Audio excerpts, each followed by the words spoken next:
Nat and Kat, and welcome to the Crime Chat. I am your forensic femme fatale. Natalie is your true crime addict connoisseur vampire esquire today.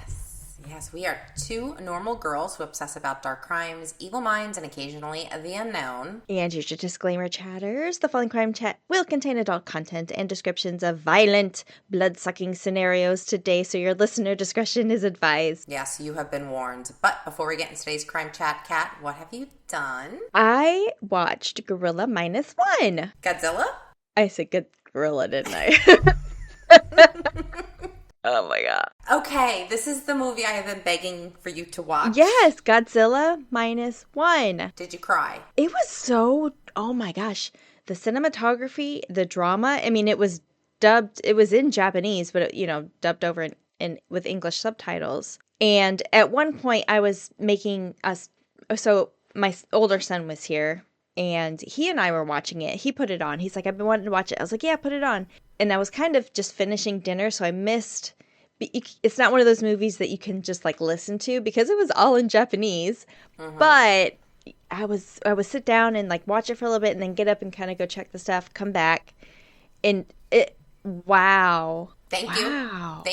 Yeah. And see, the story is so deep because the only reason why Godzilla exists is based on the nuclear bomb. So like when you think of it, I feel like Godzilla, what we've done to Godzilla in the Marvel universe, even though it's cool and fun and all this stuff, it really takes away from the roots where it originated. Right, yeah. This movie won an Oscar. I know. I feel like this movie brought the story back to its origin story. Mm-hmm. If you remember that scene when he did his nuclear blast, the nuclear breath, did it not give you chills that you sat there and they basically just reenacted what a bomb would look like. Right, yes. Yeah. I'm getting chills right now. Just like, wow. Me too. And just the helplessness and the actor was so good. Everything was just spot on. Yes. And the videography, like what they did is that they took out so the lens, they went into it. I watched this whole I am obsessed with this movie. Ironically, another movie that's out right now did the same thing that Godzilla did, where they used the lens to take out certain lights, certain reds, hues. So when you're looking through it, your eye automatically sees the grayscale and there's no like color in it. Insert grayscale video here. Got it. Yeah. So I'm happy you saw it. Yes, I did finally. I was like, she would be so proud. And then Christmas, I don't know, it was like Christmas Eve. Maybe it might have been, I was home alone. Chris was working. It was just about to be Christmas. And I decided about 9 o'clock at night, I was going to put something on.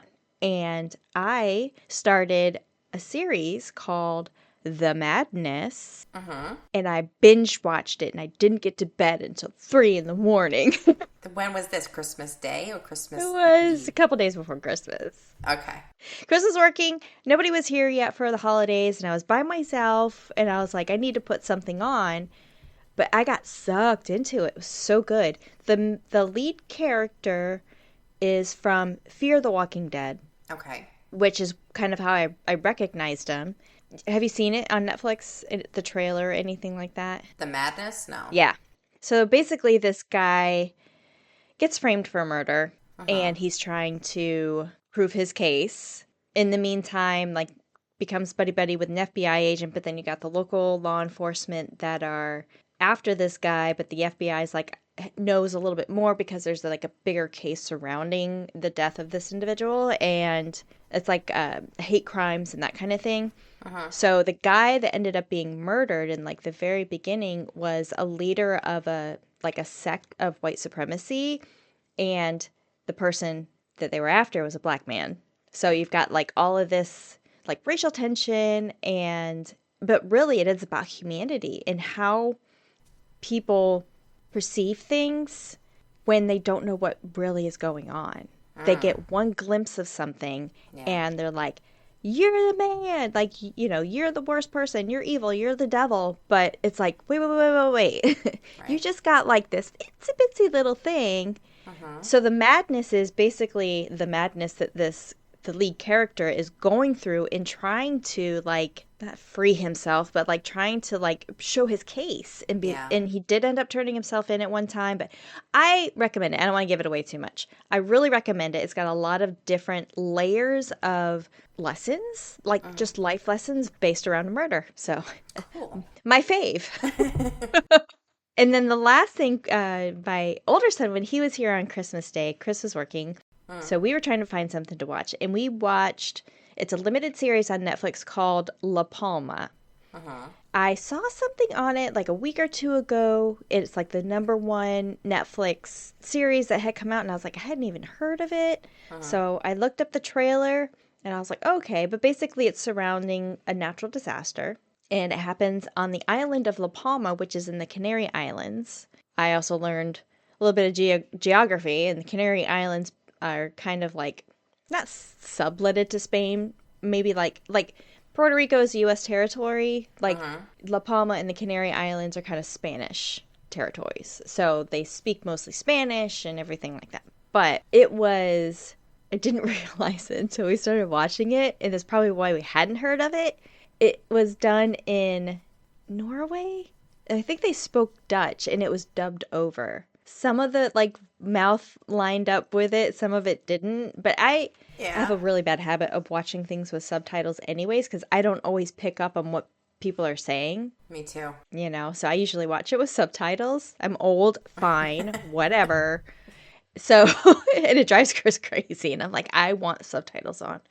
So it was basically is like just a natural disaster that happens on this island, follows a couple of like one family, then this other lady who's a geologist. And let me tell you, I thought things through, like being a geologist would be so cool. It's just like the movie of like how they measure Earth's movements, and there was this crack that was in a mountain from an earthquake from 1949, but then all of a sudden the crack starts opening even more and more and more and more, and then this volcano erupts, and then there's an earthquake, and that causes a tsunami, and it's just like one thing after the next after the next. Like I could totally see something like this happening. Anyways, it was very good. Other than it surprised me with the dub overs. Other than that. But that's it. We had some quiet family time and just really been kind of relaxing and everything. So it was a lot. Sorry. How about you? This is why we get along so well. It's because I binged movies too, but I did it after everybody left on Christmas because we're recording this right after Christmas. Yes. And I hosted both days, Christmas Eve and Christmas. It was a lot, but it was good.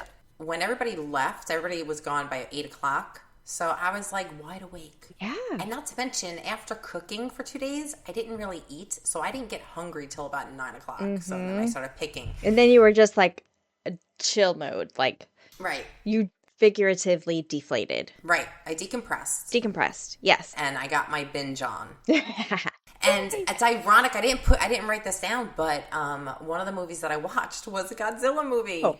I watched Godzilla vs. Kong. Did you? The one that just recently came out. And I love Godzilla, so, yeah. And Kong is good too. Yeah. Other thing is preparing for this story. Well, the reason why I'm doing this story is because the movie that's out right now. Yes. NASA. What is it? NASA. No, wait. God bless you. Alexa, what's the name of the new vampire movie, Nosferatu? Sorry, I don't have an answer for that. Alexa, what's the new movie out in theaters about vampires? According to an Alexa Answers contributor, Morbius is the new vampire movie. Are you high? Nosferatu. Alexa, what's the movie Nosferatu? Nosferatu is a 2024 fantasy starring Lily Rose Depp, Nicholas Hoult, and Bill Skarsgård. Oh, Lily Rose Depp. Is it Johnny Depp's daughter? Yes. Alexa, stop. And then, of course, Bill Skarsgård. He plays the vampire. He plays Nosferatu. Yes. So this movie is filmed in the same lens that Godzilla -1 is filmed. It came out Christmas Day. People are already saying that it's Oscar worthy. That Lily Rose Depp her performance was amazing, and that Skarsgård, was it Bill. Bill? Yes. He played Pennywise. He's really Yeah. good at the monster movies. And he created like this voice for the vampire. They said they didn't use anything to tweak it. Like that's him. Really? He's so talented. Yeah, like That's the Skarsgårds are all talented. yes. So with that, I just dove into like some Dracula vampire movies to prepare for this story. Yes. Not that it had anything to do with the story, but it just for inspired me to fun. watch the movies. Yeah. There was one Dracula movie I did not watch that I watched, and that was Dracula Untold with I Luke want to see that. Evans. Yes. Holy crap. Okay.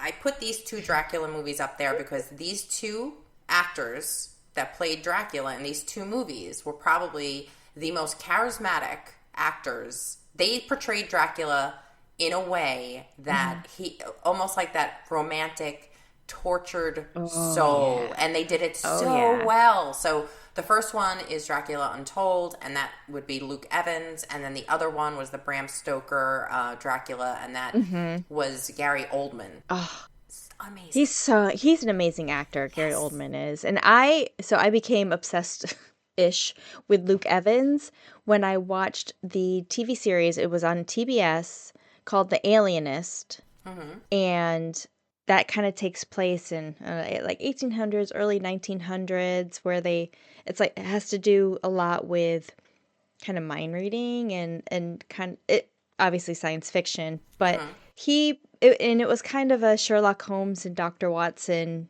back and forth, and then the other lead character that was in there is Dakota Fanning, and I adore Dakota Fanning. I think she's fantastic. Yes. So that's where they were supposed to bring back another season of The Alienist, and it hasn't happened. I don't think it will happen, but I think it's great. It's worth, if you're looking for something to watch, The Alienist. I'll check it out. Series.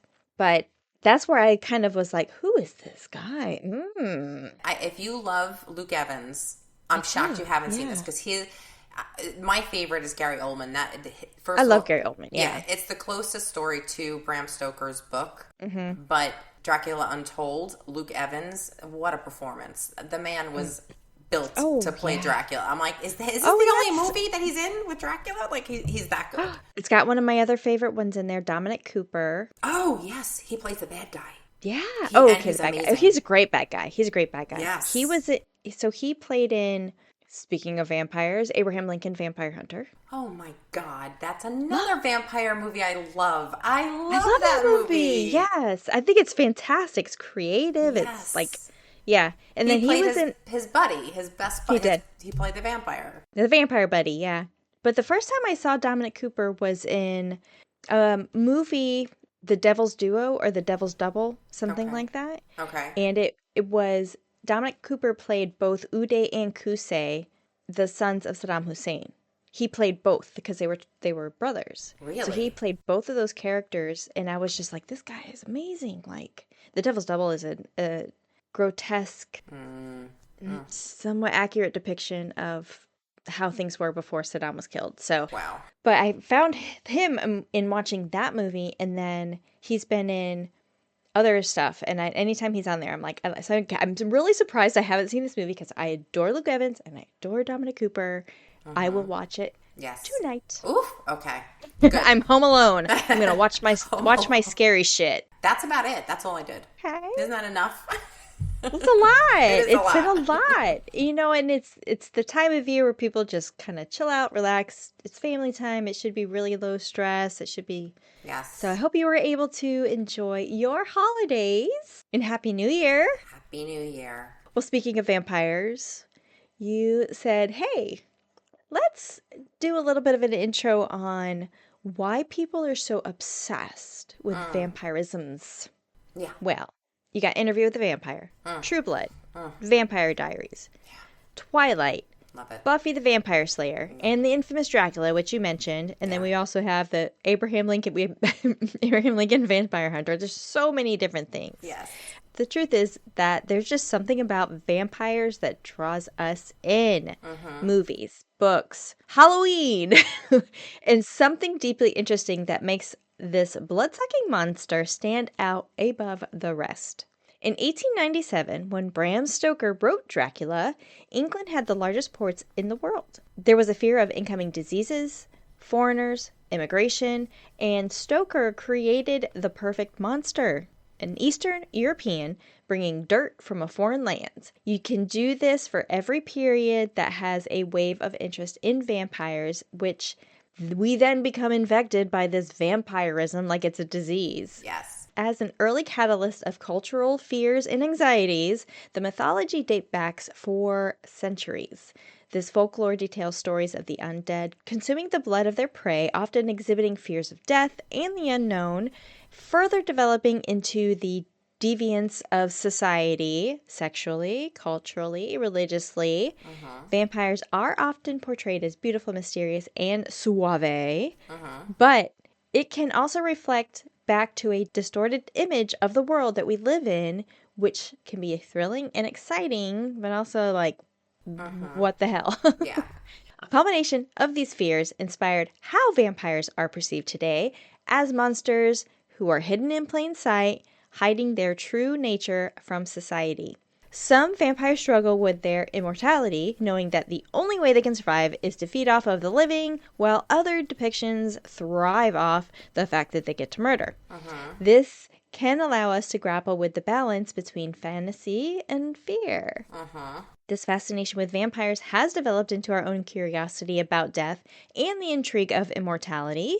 Being outcast from society, they have helped others find humanity within the societal perceptions of being a quote-unquote monstrosity. Vampires can form a comfort for those who feel alienated, special, different, misunderstood. For example, one of the articles that I was reading said members of the queer community feel a sort of connection and understand what it feels like to be labeled as sexual deviants. The lesbian vampire trope has existed in pop culture since 1871's Carmilla, and that came up from a place of panic over the threat of female sexuality. Yes. So, even though today we see vampires as evil, horrifying, with these cultural adaptations, society is more willing to face the fears vampires represent and can explore more of our fascination with them. They allow us to look at ourselves more clearly, to see the compromises we make daily, and the moral struggles we often lose or more commonly deny. Stephen Moore is an author, and in The Vampire in Verse, he wrote, quote, "The reason you can't see a vampire in the mirror? The vampire is a mirror reflecting our secret self." End Wow. quote. I was like, ooh, I just got chills. Okay. yes. So let us hope that these morally conflicted vampires will allow us to not only see our abuses of power more clearly, but give us a few insights on how we can struggle to live more morally on Earth. Vampires let us play with death and the issue of mortality. They let us ponder what it would mean to be truly live forever. They allow us to ask questions we usually bury. What does one value more? What does one value less with a human life? Is vampires' frozen life sterile? Does life only mean something when it's part of a cycle of birth, growth, decay, death, and then birth of a new life? Is there beauty that comes only from the cycles of seasons in which we are part of? Wow. Chatters, Natalie, what is it for you? And that's your introduction. Awesome. The way you describe vampires, you did it in a very positive light. I had no idea. This whole mirror thing, like, just totally blew my mind. Yeah, same. I saw that and I was like, oh gosh, yes. Oh, wow. Because it like I said, it's more of like a representation of people who feel outcasted can look at that and have some sort of comfort in that I'm not alone. Right.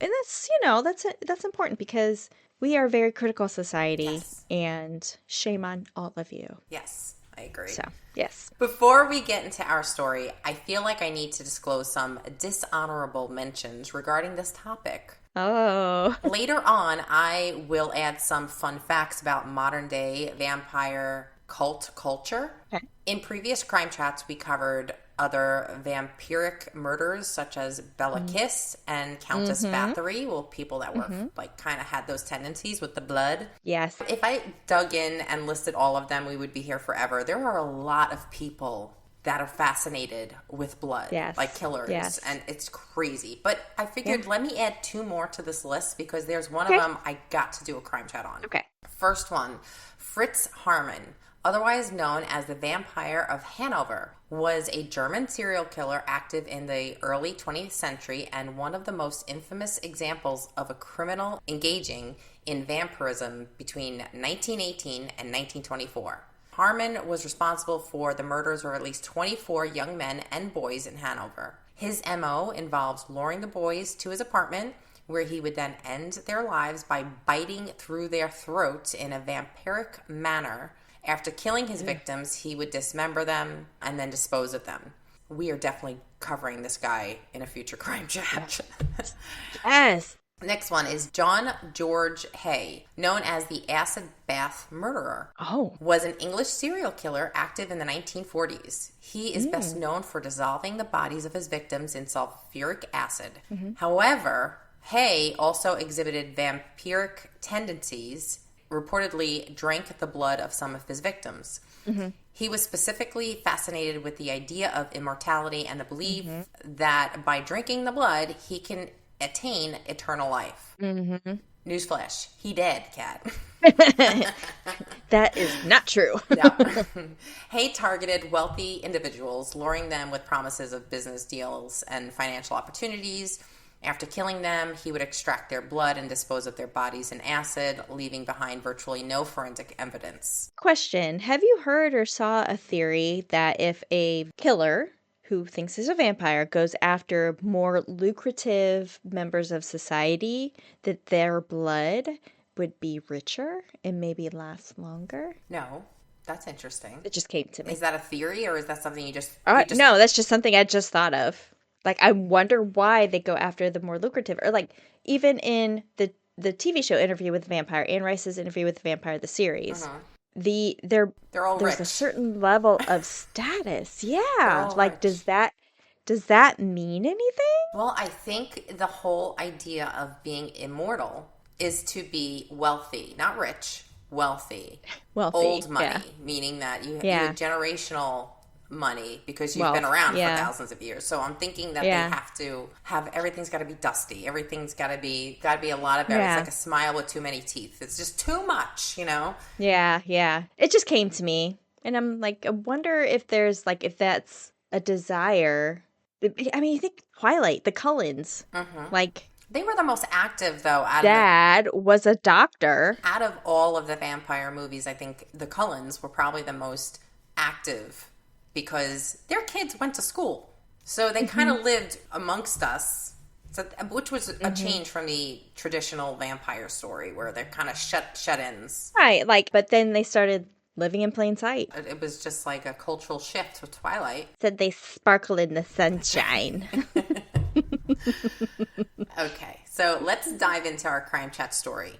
Richard Chase, the Vampire of Sacramento. Active in the 1970s, Chase is one of the most extreme and horrifying examples of a criminal participating in vampirism. Chase was severely mentally ill, diagnosed with paranoid schizophrenia.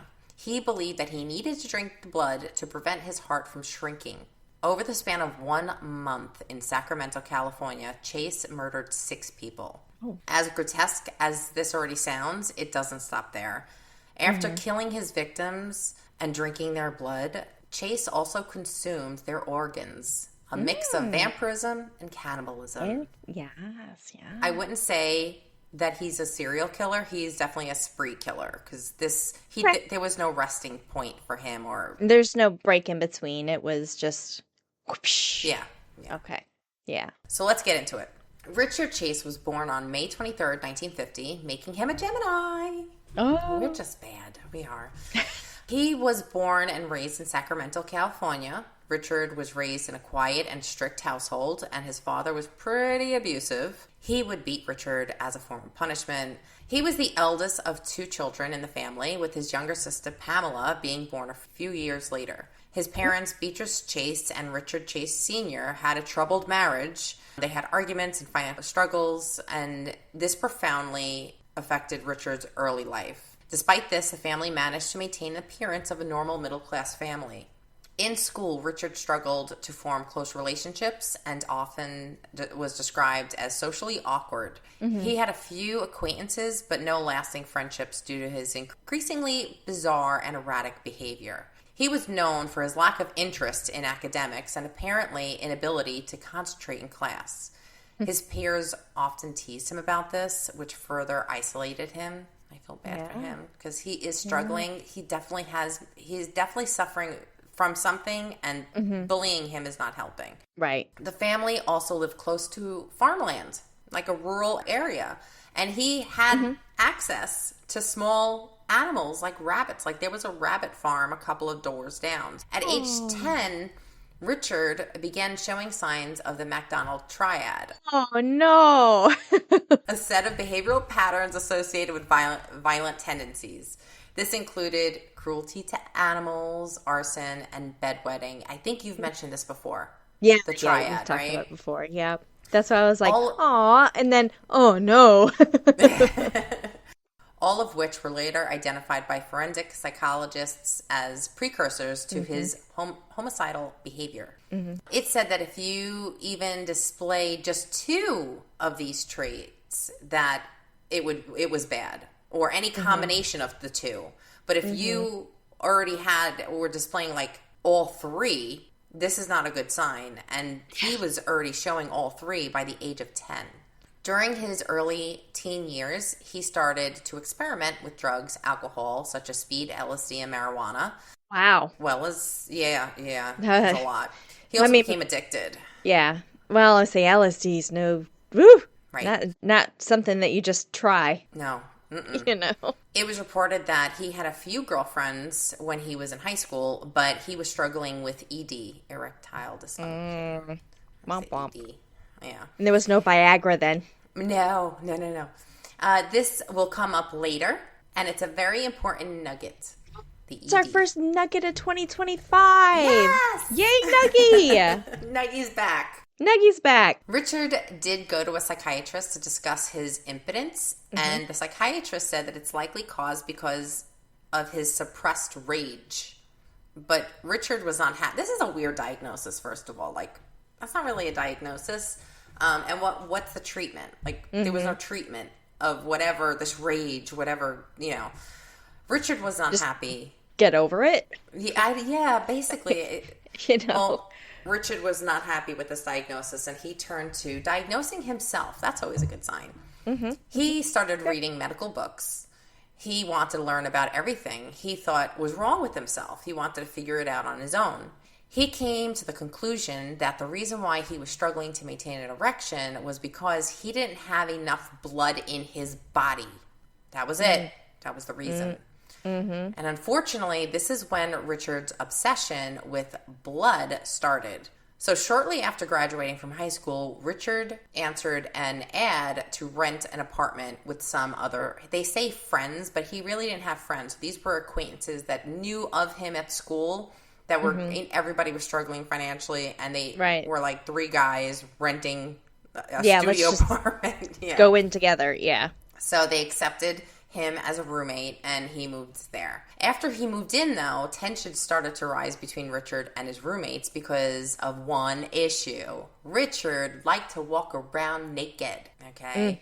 He didn't wear clothes, like, ever. And his friends mentioned this, like, dude, put some clothes on. And he was just like, no, I don't wear clothes. And he didn't care who was around, if they had girls over. He just walked around naked.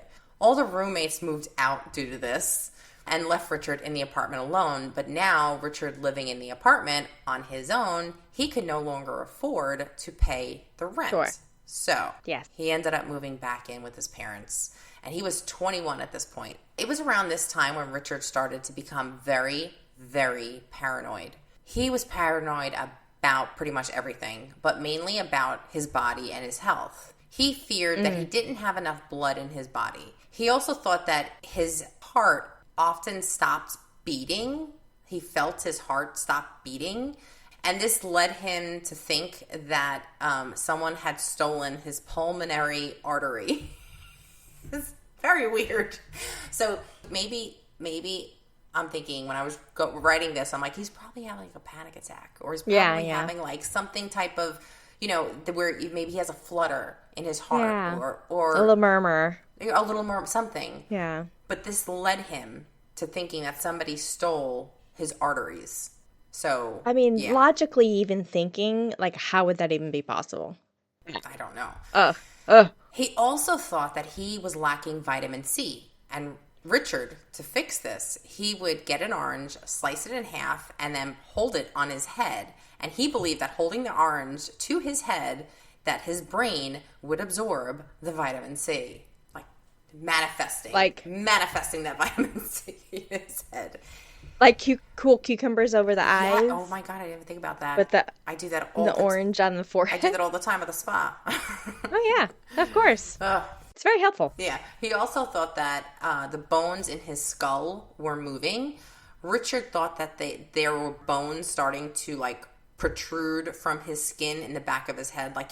There was something really wrong going on. Was he growing horns? I don't know, but it kind of sounds that way, right? Yeah. Richard did go see a couple of doctors to tell them about these problems, and the doctors always just diagnosed him as being a hypochondriac, which he probably is. Yeah, which is probably very true, but they still, where's the treatment? Yeah. Okay, you got the diagnosis, what comes next, Yeah.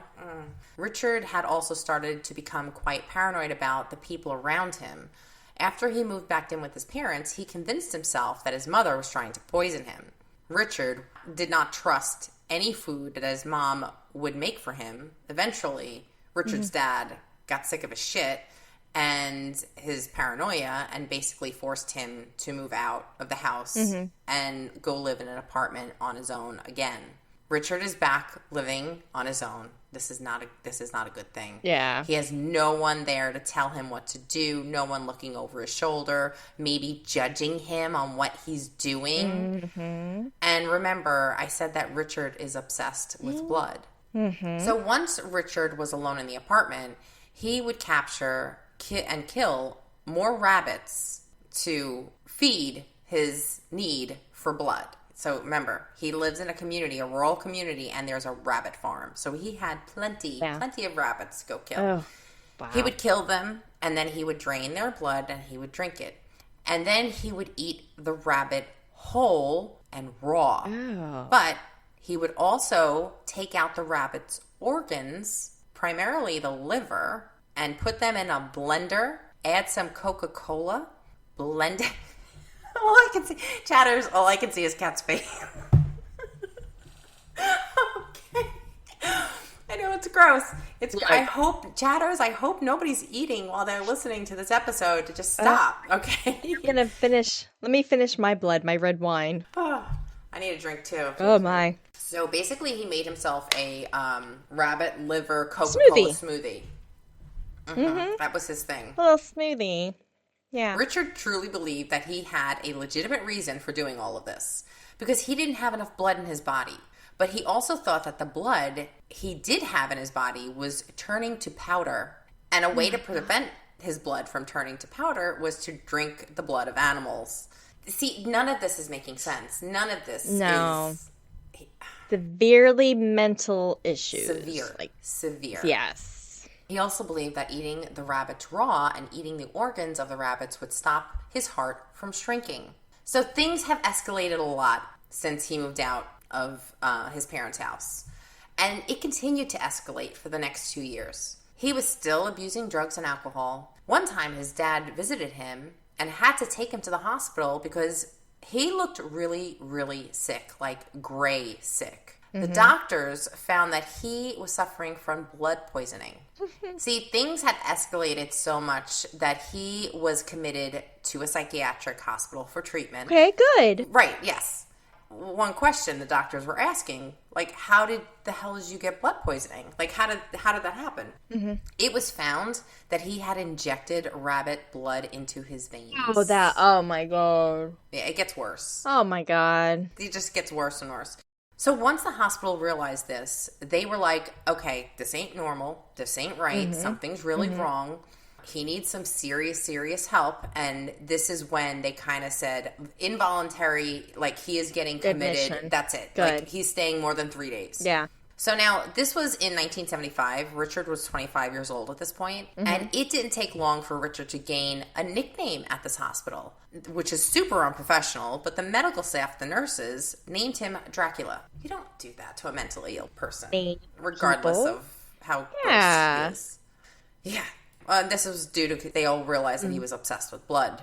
Richard was found by a member of the staff at the hospital with blood smeared all over his face. And another time it was discovered that Richard had captured 2 birds that flew into his window, snapped their necks and bit their heads and started drinking their blood. This was a very violent thing. Yeah. I mean, these poor animals. But a lot of shit that happens, you're like, this could have been prevented. Oh, yeah. The hospital also had therapy dogs that would come visit the sick patients. Richard somehow managed to steal some syringes and then extract the blood from some of the therapy dogs. And then he would drink it. Like, how does that happen? How does a mentally ill patient get a syringe? Yeah. Oh, my So God. I'm thinking this is 1975, so I guess they didn't lock stuff up. I don't know. 70s were wild, man. Well, yeah. The 70s were wild. Yeah. Oh, my Lord. So in the hospital, Richard was diagnosed with paranoid schizophrenia, and he went through various different types of medications and treatments to try to improve his condition. It was a year later, Richard was deemed no longer a threat to society or himself, and he was released. Okay, all right, so that tells me that they had a cocktail of medications that he was on. Oh, it gets good. And what did Richard's parents do as soon as he was discharged? Well, they sent him back to live by himself in his apartment. I was going to say they set him on his own, yeah. See, Richard's parents didn't want to deal with him. They didn't want it. They knew he was a problem, and they didn't want that problem in their face, constantly confronted with that problem. And now also at this point, his parents were separated. So, Yeah. Richard's mom all of a sudden decided that her son didn't need to be on medication. She didn't like being the mom in the community with a son that was on all this medication. Like, she didn't think it was a good look. So she... With the crazy kid. Yeah. So she basically said, Richard, you don't need to take your medication anymore. And she just left Richard to his own devices. It's just, why would a parent do that? Like, why? It's just so... I don't know. I'm sorry, did he have any other siblings? Pamela. Okay, yeah. Things go even more downhill after this. Richard stopped shaving. He stopped brushing his teeth. He started to lose a lot of weight. Why? Because all he's eating is rabbit liver and drinking blood.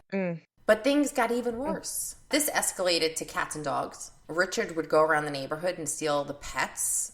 He would just remove them from their homes. He would kill them, drink their blood, eat the raw meat. He even called one of the neighbors to tell them all the horrible things he did to their dog.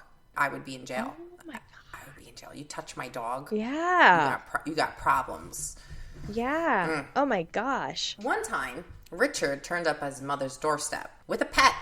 A cat. A cat! The cat was dead, though, in his hands. Oh. Meow. His mom opened the door. Richard stood there with the dead cat in his hands, and he proceeded to rip the cat apart with his bare hands. And then he started to... in front of his mom? In front of his mom at the door. At the door. He wasn't even in the house yet. He was just ripping at this poor dead animal's body, and he would start smearing the blood on his face. He was also screaming during this incident, so clearly the neighbors could hear and see what's going on. He doesn't need to be on this medication. No, he's perfectly fine. Yeah, I feel like this is him acting out towards his mother, maybe because she didn't help him or she didn't accept him, and he's trying to make her look bad. Like, he doesn't know any other way to act out to really piss her off. Yeah. And what does the mom do? So she stands there watching the whole thing, and then after he's done, she shuts the door in his face. Abusing, killing animals will only last so long before Richard starts moving on his next obsession, which is guns. He started purchasing several guns. Richard's use of guns didn't come onto the police radar until August of 1977. Police on patrol in the Nevada desert near the Pyramid Lake, they came across an abandoned car.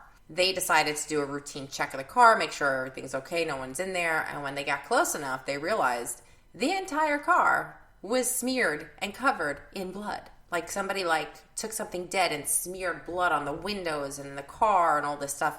And inside the car, they found a bucket. And we know buckets are very bad. Yeah. After shabusiness, we know. Buckets tell stories. Yeah, nothing good happens when you have a bucket. Oh, gosh. Oh, no. In the car, they found clothing alongside 2 rifles. Inside the bucket was also blood and organs. They found a liver, a large liver, in the bucket with the blood. And the police were so startled, but they were like, we need to look around to see if somebody's near. Whose car is this? Somebody missing a liver? What the hell is in the bucket? What's in that bucket? Not too far from the car, by the lake, they saw Richard. They found him naked and covered in blood. So the officers went after him. Richard obviously tried to run away, but they finally got him, and they took him directly to the police station. He was interviewed. They kept on asking, what is in the bucket? What is that? Is that a human organ? Like, where did it come from? But it was determined that the blood from the liver that they found in the bucket was actually one of a cow. So it was a cow that Richard later confessed to killing with the rifle. And then he drained the cow of its blood. And then he removed the liver and put it in the bucket. And unbelievably, Richard was released. It's just a cow. Just a cow. After this incident, Richard moved his attention to humans. He became obsessed with the Hillside Stranglers. Yes. 2 serial killers working together in 1977. Yeah, I just watched that. It's a two episode series from Very Scary People, because they cover a bunch of different people, and they do 2 episodes. And I just watched the one of the Hillside Stranglers. Was it good? Yeah. We haven't done that one. Mm. Another one we gotta do. He followed the news story very closely, and I don't know if he got any inspiration from them, but also, hey, side note, another case that was going on at this time was Rodney Ocala, aka the dating game killer. Yes. This all happened in California. Richard's first attempt at murder happened on December 27th, 1977. Today's December 27th. Oh my God. Wow. But what, 47 years later? That's so crazy. That, you know what, that happened to us once before, a couple of times. Do you remember when we filmed Bloodbathery on her birthday? Was it? Yeah. It's been a few times that we've been like, hey, yeah. So this time he decided to get in his car and drive around Sacramento. He was looking into people's homes. So he was just like strolling, like he was trolling the blocks, and he was like peering into people's houses, seeing what they're up to, like, you know, stalking them while like a slow drive-by. Was he strolling down the street smoking Indo, sipping on gin and juice? No, he's not that cool. No. He eventually saw a woman. Her name was Dorothy Felinski. She was in her house washing dishes. Like, he could see the kitchen, like, through the window that she was in the kitchen. And he just pulled out his gun while sitting in his car and fired into the window. Now, his aim wasn't too far off, because the bullet did go through the window and actually went past her head into the cabinet. But he never got out of the car. He stayed in the car, and then after he shot it, he just drove off. The bullet literally missed her head by an inch. Yeah. She felt the breeze of that bullet going by her head. I know what that feels like. Do you really? Yes. Oh, shit. That and the sound of pew, pew. Oh, yeah. Oh, boy. So Richard's first attempt at murder had failed, but his second attempt literally took place 2 days after his first attempt. And like I said before, Richard is actually classified officially as a spree killer, not a serial killer. Okay. On December 29th, 1977, Richard came across Ambrose Griffin. He was 51 years old. He was an engineer and a father of 2. Ambrose, along with his wife, just came home from shopping, so they were like unpacking the car with groceries. Richard drove past them and fired 2 shots. One of them missed, and the other one shot Ambrose directly in the chest. Tragically, this wound would be fatal, and no one even saw Richard coming or going. They didn't even notice that the bullet came from the car. I don't think anybody was expecting something like that to happen. Curious of his change of behavior, though. So it was the blood, the animals, the consuming, because he didn't have enough blood in his body. He was trying to supplement that, and then I get the whole like growing into like birds, cats, dogs, cows, now people, but he wasn't close enough to do any of the normal behaviors that he had been demonstrating. Right. He was just shooting and leaving. One of the documentaries definitely went into how his MO was changing, that he was trying to find something to outdo what he had been doing. And I think this is like that learning curve for him. Like, he is trying to find something that he wants to do. And he does eventually find it. But yeah, he's definitely like just playing around, like, with all these different ways of hurting somebody, or, I mean, the guns. He's usually ripping things open with his hands. Where did the guns come? Like, it just seems really erratic. Right. Because that's hands, as was like strangling or stabbing, is more of an intimate form of violence, versus a gun is like a little bit more standoffish. And especially like the first one, she didn't get shot, but he shot at her from his car and like never got out. And the second one too, with Ambrose and was it his wife? I mean, shot at him, drive-by style. Like that's just different. So I was just curious because it's like he's experimenting, I guess is what you said. I think so. Yeah. Huh. Police had absolutely no idea who could be behind this. All they knew was that the bullets were the same type of bullets that had been fired or collected at Dorothy's place when he shot into her window. Okay. For Richard, he basically just wanted to see if he could kill humans. Richard also went onto breaking into people's homes with no interest in robbing homes or stealing their stuff. Richard would be seen walking into people's gardens, peeing into their window, like an open window. He literally just didn't care. He was making no attempt at covering his face or hiding his identity, but he was just kind of intruding in people's spaces. Okay, well, that makes sense then. Now it was a less intimate level of violence. Now he's getting closer and he's testing. Yeah. How close can I get? Yeah. Something else that Richard would do is he would walk up to front doors and just jiggle the handle to see if it was unlocked. It's very scary. Ugh. And if the door was unlocked, to him, this was an invitation to come in. If the door was locked, he'd just walk away. You are not invited, vampire. You stay out. You stay out there. So a young couple, the Edwards, returned home after going out. And they found Richard just standing there in their living room. Just standing there. Wow. Richard, thankfully, got scared and he just ran out. However, the house was destroyed. He completely ransacked this house. He trashed everything. And that wasn't even the worst part. They had an infant child. When they went to the child's room, they found that Richard had opened the drawers to the dresser and urinated on all of the child's belongings. And then he defecated in the crib. Just very mentally ill. Yes. Yes. Richard's crazy behavior went on for a couple of weeks in January 1978 until, very tragically, Richard did go on a murder spree on January 23rd. Richard approached the house of Teresa Walnut. Oh, this is scary. All right, listen to this. Teresa was in the middle of taking out the garbage. So she grabbed the bag, she left her house, walked over to the trash can, put it in, walked back to the house, and by the time she was in the house, Richard was in the house staring at her. So why would you lock the door if you're just dropping off the garbage? Of course, yeah. You'd like step out for a second, and then you go back in. That's scary. Yeah. That's scary. He fatally shot her 3 times. Aww. She died instantly. And what comes next is absolutely disgusting. It's not nice to hear, and it's not nice for me to say. I get it, okay? Richard definitely started to escalate.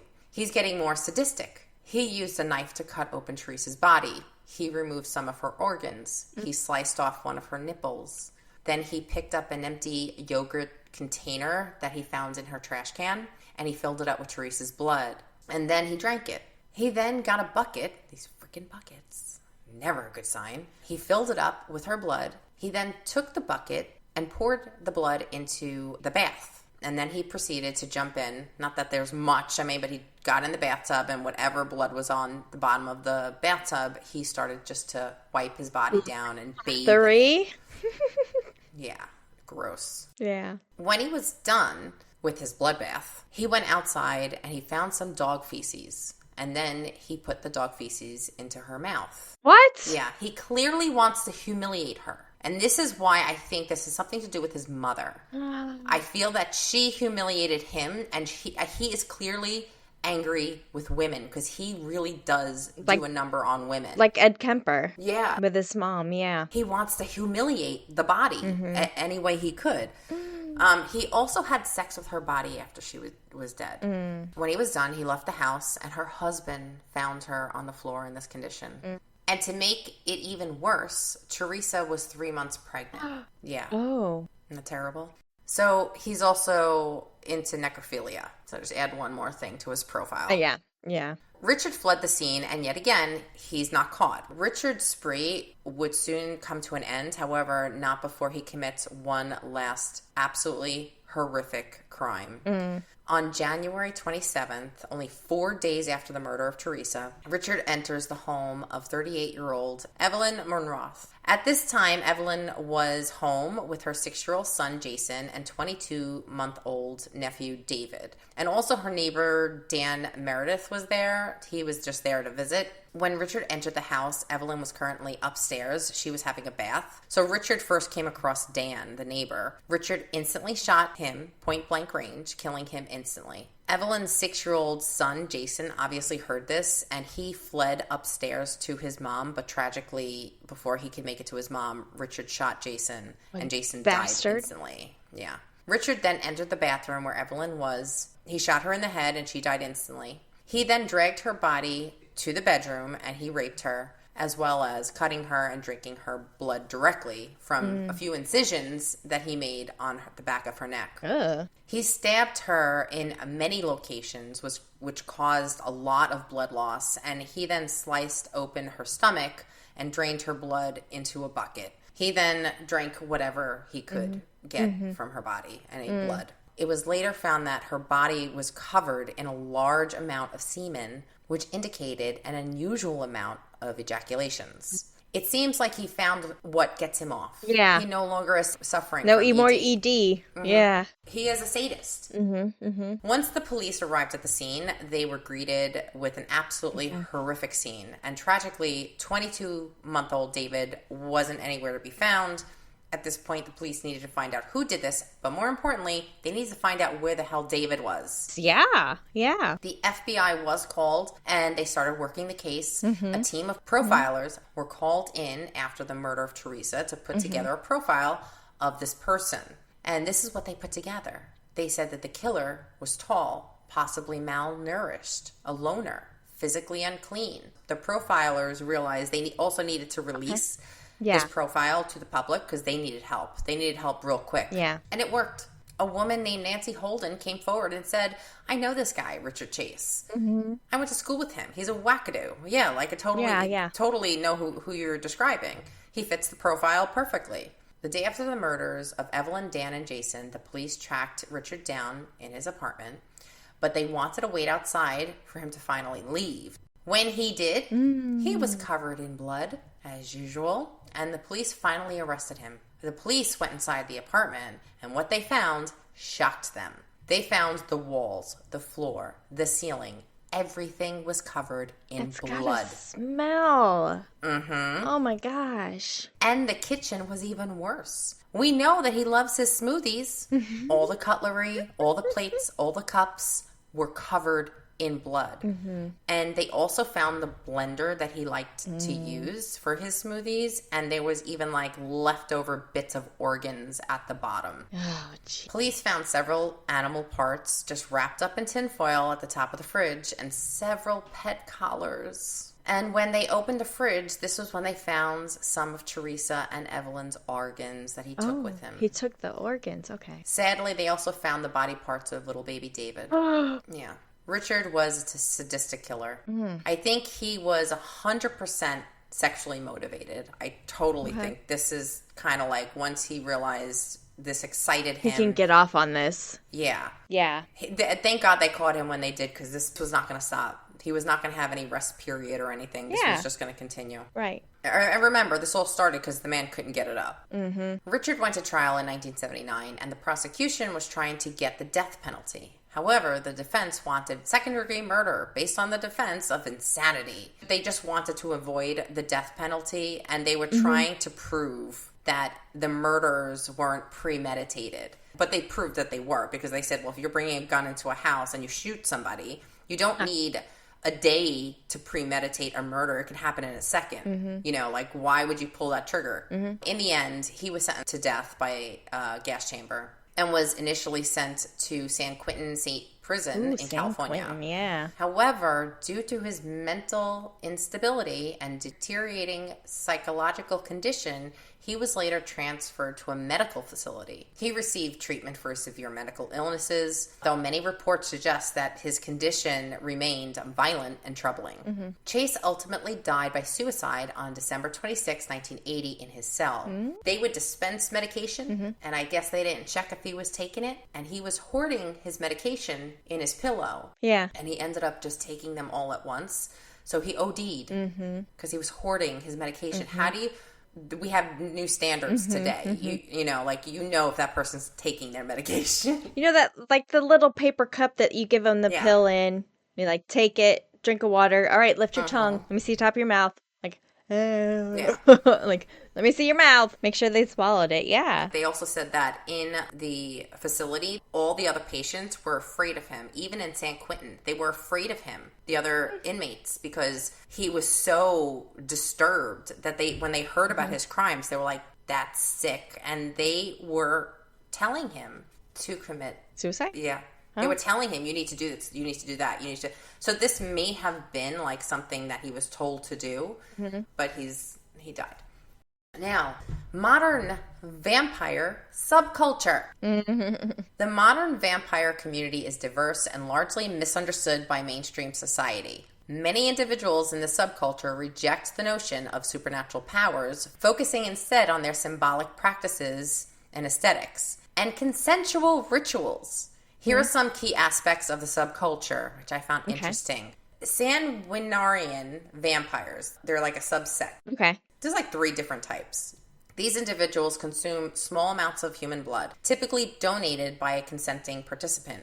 The process is often ritualized and follows strict safety protocols to avoid harm and health risks. Bloodletting techniques are performed with sterilized equipment, and donors are carefully screened. Another version of a vampire is a psychic vampire. Psychic vampires, or energy vampires, believe that they feed on the life force or the chi of others. This practice is often metaphorical, involving meditation, visualizations, rather than physical contact. Number 3, aesthetic vampires. Participants embrace the vampire aesthetic, so characterized by like the dark goth look, the fashion, the pale makeup, the nocturnal lifestyles. Yeah. It's stylish. These individuals are often drawn to the vampire imagery and literature and film and folklore. New Orleans, Kat, this is the epicenter of the modern vampirism. It is. It is. New Orleans is a predominant hub for the vampire community, offering a unique blend of history, mysticism, and cultural acceptance. The city's French quarters host vampire-themed shops, tours, and events. One of the most famous gatherings is the Endless Night Vampire Ball. This actually sounds fun. I would go to this. An annual Halloween event that attracts thousands of attendees. It's a celebration of gothic elegance and vampire culture, with attendees embracing costumes, participating in themed activities, etc. Did you ever watch the originals? Yes. That was the spin-off from the Vampire Diaries. Vampire Diaries, yeah. So I never watched the Vampire Diaries, but I did get hooked on the originals. God, Vampire Diaries are way better than the original. Originals were good. Vampire Diaries, way better. Whoa. You way better, especially with, what's his name? What was the brother's name? Oh, the 2 brothers. Oh my God, Stefan and the other guy. You know him. He's a popular actor. Sure, But he's so handsome. Yeah. So representation in media. Modern vampires have also found representation in pop culture. In addition to Mad House, I used to love this show. I watched the show when it came on. I was so excited. I would come home from work. I'd be like, put it on. This was back in this came out in 2004, I think it was. There was also a docuseries, The Life of Modern Day Vampire, sometimes called Vampire Chronicles, which explored the lives of real life vampires. One of the individuals in the documentary is called Balthazar. He identifies as a sanguinarian vampire. That's one that drinks blood. He's like, if I don't have blood, he has physical symptoms like pale skin. Okay. Like he's lethargic and he needs to consume. He needs nutrition. Yeah. Yes. However, he stresses that his lifestyle is consensual and free of supernatural claims. He also says he does not sleep in a coffin. He can eat garlic. You know, like He can be out during the day. Yeah. Yeah. Another predominant figure in the community is Don Henry, also known as the Vampire King. His appearance on Mad House in 2004 introduced vampirism into mainstream audiences and their lifestyle. He is known for his calm demeanor, his striking gothic look. He is both sanguinarian and he's also a psychic vampire. Oh, he's both. He feeds off of people's energy. Okay. Henry's practices involve safe and consensual blood consumption, emphasizing mutual respect and hygiene. He lives a mostly nocturnal lifestyle and claims that his heightened senses at night give him clarity and focus. First of all, he's a very handsome guy. He was on the Tyra Banks show. He had his own show, Mad House. He's in a couple of documentaries. He looks like the lead singer to the Cult. Remember the guy? Yes. Lead singer to the Cult. He looks just like that. He's a handsome guy. Long, dark, striking hair, pale skin. You looking him up? Yep. He looks like a good representation for vampires. Like, he looks like somebody out of an Anne Rice novel. Yeah. Okay. He looks like a model. At least maybe those are just images for promoting the show. Yeah. So if you look on his Instagram, I think he does get hired to model because he is an extremely good-looking man. He looks like Alcala a little bit. Oh God, no! Alcala is a roadkill. Ew, I can't. His hair. First of all, I can't get past Alcala's hair. I don't know. All right. Well, let's reflect back on modern vampirism versus the Chase crimes. While Richard Chase's horrific acts were rooted in severe mental illness and delusions, the modern vampire community standards are in stark contrast. Their practices are largely symbolic, consensual, and often focus on self-expression rather than violence. Chase's story is a chilling reminder of how untreated mental illness can escalate into tragedy. In contrast, today's vampire subculture has evolved into a fascinating and diverse community with its own rules, its own rituals, and safeguards, far removed from the crimes associated with the term vampire. And that is my story. It's crazy. It is crazy, isn't it? He was sick. That was a sick person. That was probably one of the worst stories you've ever done. Is it? You know what? I think so. I still think Albert Fish just creeped me out. I couldn't remember when we recorded that. I couldn't even read the notes in public. I had to put it on our Patreon because it was that bad. Yeah, I do remember that. But this one's up there. Like it, and I think there's something because you mentioned it, he was mentally ill. Yeah. But there's some kind of tie with the level of violence with the level of mental illness. I think too, because Albert Fish was mentally ill. Yeah. As well. So. I don't know. I'm kind of speaking, like talking that out right now. So yeah, I guess, being a modern day vampire, it's, you know what? We're all trying to find something that kind of separates us from the crowd, right? Yeah. Or find a community where you feel like you belong or feel like you're welcomed because there's so much like compartmentalization in society. Like, I mean, even going back to school, you had the jocks, you had the popular kids, you had, the emo. Well, emo was a little bit older than me, but like the different styles, like, or the different attractions, different groups, right? And I don't know. I think there's just even society like it harps so much more on, well, what are you? Why do you have to be labeled? Why do you have to be a category? Why can't you just be a person? Exactly. I agree. Most people that love the books and love the stories and love like the whole lore are more in the aesthetic vampirism. Sure. Yeah. I would definitely say like that is what you see in Twilight and all this stuff. Like it's just a style, it's a feeling, it's a grayscale of just life in itself, It sparkles. So yeah, I think there is a level of romance that comes along with this. Sure. And once again, I am separating seduction. When I say this, I'm not including the bloodletting part of it. That's not for me. As long as you're doing it and everybody's safe, that's your lifestyle. But I'm talking about just the overall view of vampirism. I think the way it's depicted in the movies and kind of like what New Orleans is doing, it seems very like these tragic, romantic people that are just very, like, artistic, you know? I think Edgar Allan Poe would be a vampire. I could see that. I mean, he wrote about many monstrosities. Yeah. You know, and things that were a little bit taboo maybe even at the time, but some of the best literature to this day. Yeah. Well, that's my story. I don't like it. Very bloody. Yeah, it's very bloody. Sorry. But it was super interesting. You think it's going to be a happy case, Kat? I mean, vampires. You did warn me it would not be as positive. So was it B positive and A negative, or? Dun, dun, dun.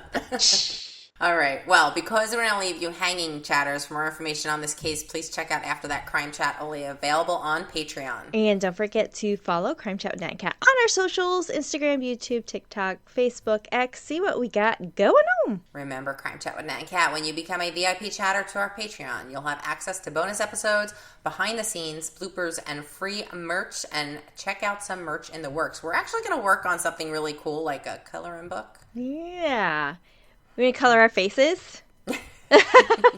But in the meantime, be sure to check out our next episode. I am going to be covering another Crime and Cosmetics. Ooh, can you let us know who? Harvey Glatman. Oh. The glamour girl murderer. Cool. Oh, tragic, but cool. Yes. This guy, now just to forewarn you, like, this guy gives me Pee-wee Gaskin vibes up and down, left and right. Ew. Yes. Yeah. Oh. And he was short and he got made fun of for being short, so. Oh, God. Totally Pee-wee Gaskins part 2. Okay. Well, you don't want to miss it. We'll see you next time, chatters.